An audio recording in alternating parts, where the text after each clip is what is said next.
Mi hanno distrutto il giardino e adesso, essendo messo così, io non riesco a rimetterlo come era prima, perché il giardino lo avevo fatto io. Lui è Ivano, 61enne disabile. Da 25 anni vive in questa casa a catene. Nel 2013 il comune, proprietario della casa, inizia i lavori di rifacimento totale delle fognature per tutte le abitazioni di via Case Nuove e questo è il risultato del lavoro svolto, terminato nel febbraio di quest'anno. Questo invece è il giardino di Ivano, che come si può vedere non è stato terminato, o meglio, posate le fosse e terminati i lavori di fognatura, è stato lasciato completamente inagibile per una persona con disabilità. La spesa irrisoria che viene quantificata in 3-4 mila euro sia messa immediatamente a disposizione per rendere appunto agibile quest'area. Le fogne e basta, hanno detto noi facciamo solo questo, ma una volta che tu hai distrutto tutti quanti i giardini, sistemali anche un po'. Non solo un'area verde inesistente, ma anche i disagi dovuti a un bagno ben poco accessibile e muffa su tutte le pareti rendono la vita di Ivano più difficile. È impossibile vivere nel senso appunto del bagno, che non si può entrare nel bagno, e in più soprattutto il giardino.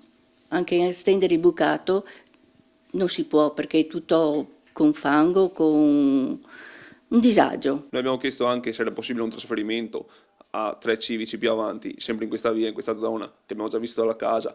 Sarebbe perfetta per mio padre perché il bagno è agibile, la casa è nuova, è quasi nuova, però loro ci hanno detto che è impossibile il trasferimento. È la mia seconda casa il giardino, perché sono sempre qua, perché fuori non posso andare, perché non c'è niente da ripararsi.